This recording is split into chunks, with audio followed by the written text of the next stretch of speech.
President Obama briefed the leaders of Congress today on the options he's considering to deal with the crisis in Iraq. The White House says all options are open except combat troops. The Iraqi government is asking for the U.S. to airstrike in its battle against Sunni militants. The president has made no decision on that, but a U.S. military operation in Iraq is underway in the sky. David Martin at the Pentagon begins our coverage. U.S. military aircraft, including warplanes from the USS Bush, are now flying round-the-clock surveillance missions over Iraq. At the same time, Joint Chiefs Chairman General Martin Dempsey told Congress Iraq has indeed asked for airstrikes against the insurgents who now control much of northern and western Iraq. We have a request from the Iraqi government for air power. You do? We do. But airstrikes have been put on hold, in part due to a lack of good enough intelligence to target insurgents without harming friendly Iraqi troops or innocent civilians. These forces are very much intermingled. It's not as easy as looking at an iPhone video of a convoy and then immediately striking it. To get better intelligence, the Pentagon is now planning to send about 100 Army Green Berets into Iraq to serve as American eyes and ears on the ground. The president has promised not to send U.S. troops back into combat in Iraq, so those Green Berets would not go into battle alongside Iraqi troops. But they would be armed, and as one military officer put it, there will be risk. Sharon? All right, thank you, David Martin at the Pentagon tonight. Today, armed American drones flew over Baghdad to protect U.S. troops sent by President Obama to assess Iraq's desperate situation. Islamic extremists have seized large sections of the north in a fight to establish a strict Islamic state in Iraq and Syria. They're threatening to attack Baghdad. We have two reports. First, David Martin at the Pentagon. David? Scott, now that American advisors are in Baghdad, they're joining up with Iraqi army units defending the city, and that could potentially expose them to combat. So the Pentagon has begun flying Predator drones armed with Hellfire missiles over Baghdad to provide air cover for the American advisors. Other aircraft, from high-flying Global Hawk drones to F-18 fighter jets, are flying about 30 reconnaissance missions a day over western and northern Iraq. But the armed drones are there to provide backup for the advisors. Under the command of Major General Dana Petard, the advisors' primary mission is to determine whether the Iraqi army can defend the capital. Insurgent fighters numbering in the thousands are moving toward Baghdad from both the north and the west, positioning themselves for what U.S. intelligence calls a multi-pronged assault, although there is no indication yet they have actually made the decision to attack. The Iraqi army has deployed units across the most likely avenues of approach, and U.S. intelligence believes these units can successfully defend Baghdad. But officials admit they were caught by surprise earlier this month when 4 divisions defending the northern city of Mosul broke and ran. If the president decides to launch airstrikes, those same American advisors could end up directing the strikes onto specific targets. David Martin at the Pentagon. David, thank you. Of helicopters and drone aircraft will be sent to Iraq.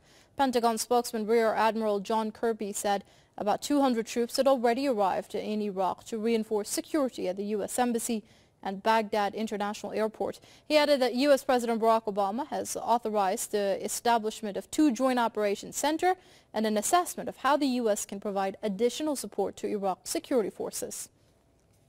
Vice President, let me start with this. This is from one item in the Washington Post posted by Paul Waldman today. Quote, "There is not a single person in America who has been more wrong and more shamelessly dishonest on the topic of Iraq than Dick Cheney.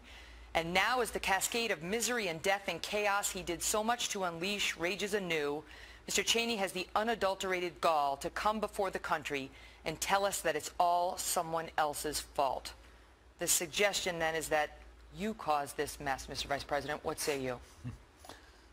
Well, obviously, I disagree. I think we went into Iraq for very good reasons. I think when we left office, we had a situation in Iraq that was very positive. We made major progress as a result of the decision President Bush made to go with a surge in 07 and 08. There had been a dramatic reduction in violence in the country. They were prepared for negotiations that would lead to a stay-behind force of American trainers, technical people, intelligence, logistics capability, so that the Iraqi armed forces would be able to defend their own territory. What happened was that Barack Obama came to office, and instead of negotiating a stay-behind agreement, he basically walked away from it. Not only did the combat forces leave, but all of the other forces left as well. Our generals had recommended a level of 20,000 to stay behind. The White House said no and cut it ultimately to 3,000, and frankly that was inadequate to do the job. No agreement was ever reached, but the result was an Iraqi military that was unable to stand up to the terrorists when the ISIS came in from Syria a few days ago. In your op-ed you write as follows: rarely has a U.S. president been so wrong about so much at the expense of so many. But time and time again, history has proven that you got it wrong as well in Iraq, sir. You said there was no doubt Saddam Hussein had weapons of mass destruction. You said we would be greeted as liberators. You said the Iraq insurgency was in the last throes back in 2005. And you said that after our intervention, extremists would have to, quote, rethink their strategy of jihad. Now, with almost $1 trillion spent there, with 4,500 American lives lost there, what do you say to those who say you were so wrong about so much at the expense of so many? No, I just fundamentally disagree, Megan. You've got to go back and look at the track record. We inherited a situation where there was no doubt in anybody's mind about the extent of Saddam's involvement in weapons of mass destruction. We had a situation where after 9/11, we were concerned about a follow-on attack that would involve not just airline tickets and box cutters as the weapons, but rather something far deadlier, perhaps even a nuclear weapon. Saddam Hussein had a track record that nearly everybody agreed to. We had an overwhelming vote of approval from the Congress, more votes for the action than we'd had in Desert Storm some 10 years before.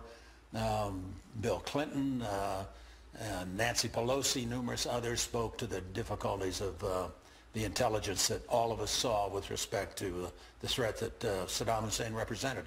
It would have been irresponsible for us not to act. We did do the right thing, and I think the troops performed magnificently, and now we're in a situation where what Liz and I posted in our op-ed this morning is it's not just Iraq, but it's a whole pattern of behavior over the last 6 years that has refused to recognize that there is a war on terror, that we've got to move very aggressively to be able to deal with that, and this administration has repeatedly demonstrated that they don't believe it. Barack Obama has stated repeatedly the terrorist threat's gone, we got bin Laden. That's clearly not the case. That's not the truth. And in fact, we have a situation tonight where terrorism is potentially in charge of a larger part of the Middle East than ever before in our history. You mentioned that the status of forces agreement, and President Obama's taken a lot of heat for not negotiating that with Maliki. However, critics point out that it was President Bush who did sign the deal that said we'd get all U.S. forces out of there by the end of 2011. With a status forces agreement for a stay-behind force. And when the president, our current president, sought to renegotiate that, al-Maliki didn't want it. That's what the president's defenders say, that he wanted to keep some stay-behind forces that would protect the gains our troops had made, but Maliki made it too tough.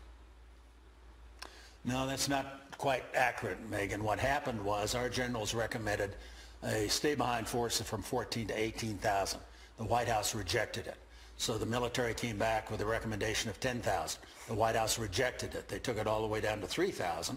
I think by the time they got to the level, the Iraqis looked at it and believed that we weren't serious, that Obama was absolutely committed to completely withdraw from Iraq, and they were unable to come to an agreement, but I think in part because the Iraqis didn't think he really wanted one, and he certainly didn't push it. We have agreements like that with 40 nations around the world. They should have been able to come to an agreement with the Iraqis, and I think that failure to do so is what has precipitated the current crisis. You know, there's no question. It's a culmination of a policy that's gone on for 6 years now, and he has not been willing to step forward and have the United States play a significant role in the world. Well, I want to ask you about that, because despite the fact that the Iraq war was so controversial in some of the items, in part because of the things we've been discussing, when the president came into office, President Obama and Vice President Joe Biden came into office, the vice president was celebratory about the situation in Iraq and said that it may be one of their greatest successes. That's how he described it in 2010, that Iraq could be one of the Obama administration's greatest successes, he predicted. Do you think, let me give this one to you, Liz, do you think that that is a game changer in terms of the political way this is playing out from all the people who want to blame the Cheneys and the Bushes? Well, I think that what it demonstrates, Megan, is that there was agreement, there was unanimity when the president came into office that, in fact, Iraq was in a stable situation, that, in fact, the surge had been successful. President Obama also said, as a candidate in 2008, that the surge succeeded beyond his wildest dreams. So there's no question but that the situation was one where the president had a job, which was to negotiate a stay-behind agreement, to leave enough forces there so that we could provide the kind of intelligence the Iraqis needed, the kind of training they needed, the kind of assistance and support and planning that they needed to be able to maintain the gains that had been so hard-won by American forces. He wanted President it, he wanted didn't out. do that. He wanted out.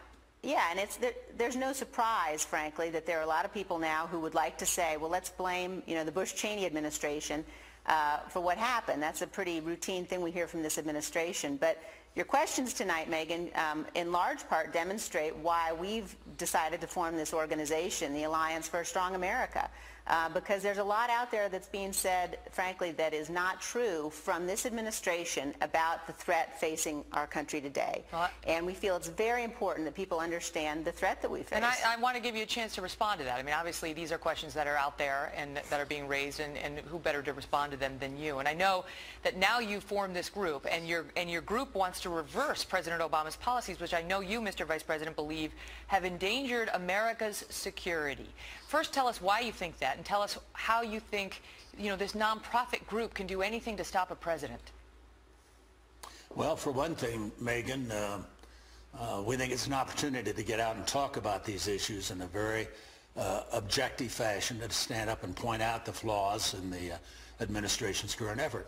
Liz and I had the opportunity back in March to make a swing through the Middle East and talk to people I've been dealing with for 25 years, since Desert Storm. And to a person, whether we're in Israel or in Egypt or the Peninsula Arab states, to a person they now doubt the willingness of the Americans to come to their assistance. They don't trust us anymore. They were all very fearful that this president will not keep his word. And for years they've been our partners and our allies, and now they believe basically that they can no longer count on that. They see the administration they think is supporting the Muslim Brotherhood, the group from which al-Qaida and Egyptian Islamic Jihad and so many others were spin-offs. And tonight, if you look at the possibility, for example, that Barack Obama wants to work with the Iranians to get involved in Iraq, that's something that creates consternation and fear among all of our friends and allies in that part of the world who think Iran is as big an enemy as al-Qaida. Do you think that President Obama is dangerous? Yes, I'll answer that one, Megan. I think there's no question. I think that he is unique in terms of a president who is sitting in the Oval Office, who has made very clear that his desire is to weaken the nation.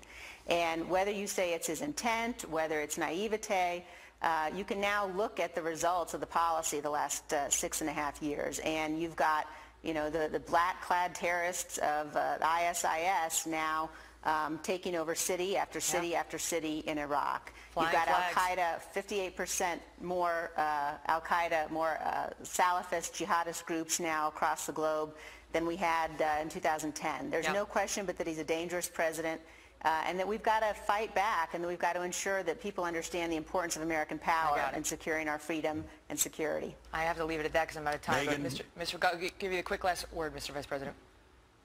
Last word, in the last 4 years, there has been a 58% increase in the number of jihadist groups around the world. That's according to a RAND Corporation study, came out 2 weeks ago.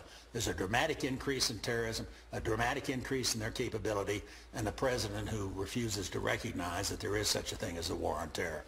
Thank you both so much. A new message posted on the internet from what's believed to be the Islamist group ISIL. In this audio recording, the militant group that's taken over a large swathe of Iraq and parts of Syria says it's established a caliphate or an Islamic state. Reuters can't independently confirm the content of the video, but here the flag of ISIL can be clearly identified. In another part of the video, militants can be seen literally bulldozing what's believed to be the Syria-Iraqi border.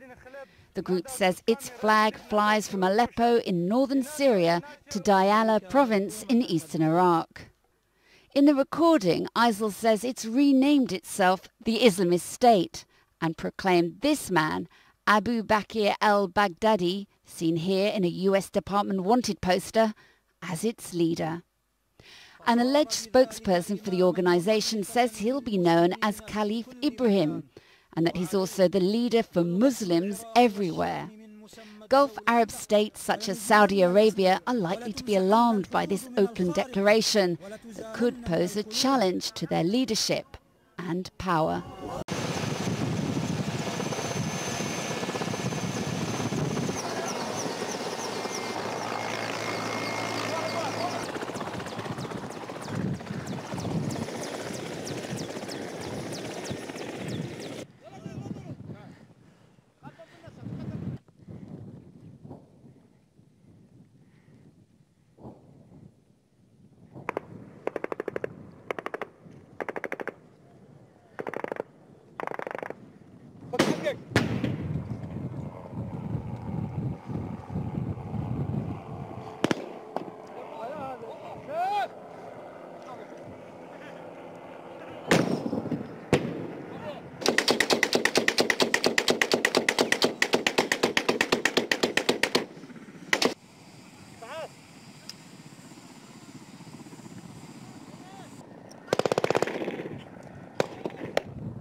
You're cleared hot to blow up the blue bongo, over. And you're clear whenever you're ready. Get line of sight. There you go. You're in zoom already. And whenever you're ready, you're clear. Sorry. Roger. This is away.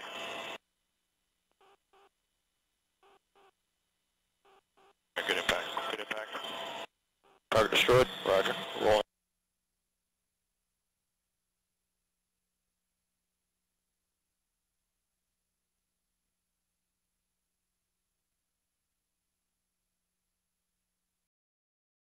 Don't keep advised so we can get them away from population area. Over. What are you guys seeing around there? Is it not really close? I'm just cross-checking now and then. Is it really close to the freaking population? What's the approximate distance to nearest collide? Over. Roger, closest collide is a 200 meters. If you catch them in the middle of that, shouldn't be any collateral. I don't think we're going to have any collateral if we go along the road. We're observing them walking farther away from all collateral damage. Roger, give you a good estimate on distance from that bigger group of collides. They're about 200 meters from collide. Right now we see nearest collide 200 meters. At least, probably more than that. We are now 200 meters from the closest collides, still staying in a tight group with their weapons, requesting the clearance fires. Over. We are clear to engage. Over. We'll follow that road inbound to reduce collateral damage. Be advised, we're going to get set up on a good inbound run to completely eliminate any collateral damage. Clear fire. Pause and gun, and firing. Shoot again. One more. 1, 2, 3, 4, 5, 6, 7 guys. 2 guys running down the water. Clear fire. Clear fire. We're engaging.